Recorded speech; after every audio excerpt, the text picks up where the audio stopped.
Doctor Shafiqur Rahman সাহেব তিনি আসলে কেমন মানুষ তার ব্যাপারে আপনার মন্তব্য কি? কওমি এবং আলিয়ার মাঝখানে যে একটা দেওয়াল আছে, এই দেওয়াল তিনি ভেঙে দিতে চাচ্ছেন। মনে হচ্ছে যেন যুগ জমানা পাল্টে দিতে চাই না অনেকজন, এক মানুষে আনতে পারে জাতির জাগরণ।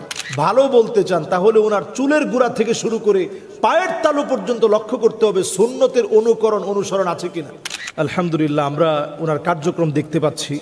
ওমরে ফারুক রাদিয়াল্লাহু তাআলা আনহুর কাছে একজন লোক প্রশ্ন করলো এবং খুব প্রশংসাও করলো। ওনার প্রশংসা ছিল যে এই লোকটা খুব ভালো মানুষ।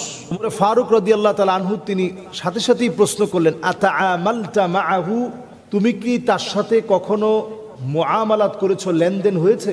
লোকটা চুপ করে রইলেন যে না, লেনদেন তো হয় নাই। তুমি যে এই লোকটা সম্পর্কে এত প্রশংসা করতেছো, তার সাথে তো কোনোদিন তোমার লেনদেন হয় নাই। আসাফারতা মাআহু, তুমি কি তার সাথে কখনো সফর করছো? না, সফরও হয়নি। তাহলে তুমি এই লোকটা ভালো জানলা কি করে?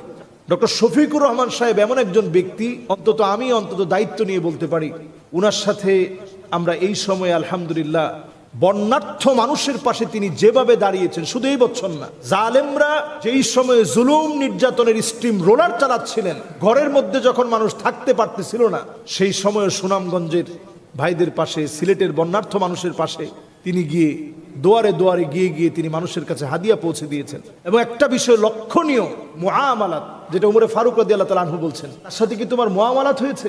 আজকে জাতি তার মুআমালাত দেখছে।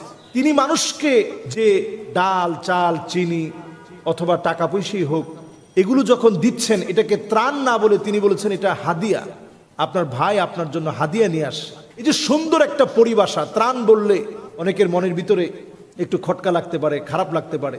এই জায়গা থেকে কত সুন্দর একটা পরিভাষা যে হাদিয়া নিয়ে আসে আপনার ভাই আপনাদের জন্য, এই সুন্দর কথন ওনার কাছ থেকে মুআমালাত হিসেবে আমরা পেয়েছি। এবং তিনি প্রত্যেকটা জায়গাতেই আলেম ওলামাদেরকে এত বেশি কাছে টেনে নিয়ে আসছেন।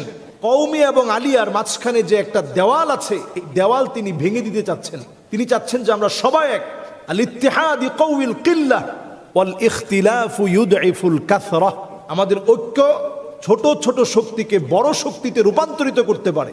আর আমাদের ভাঙন আলেম ওলামা, সাধারণ তাওহীদপন্থী জনগণের বিশাল শক্তি, এই শক্তিকে দুর্বল করতে করতে করতে করতে আজকের অবস্থানে নিয়ে আসতে পারে। উনি দেওয়ালটা ভেঙে দিতে চাচ্ছেন। মুআমালাতের দিকটা আমরা বলতে পারি, আমরা যেটা দেখছি যে অত্যন্ত সুন্দর আখলাকে তিনি দ্বীনি বিষয়গুলো বারবার মানুষের কাছে বলে যাচ্ছেন এবং প্রতিনিয়ত মানুষের পাশে থেকে কাজগুলো করছেন।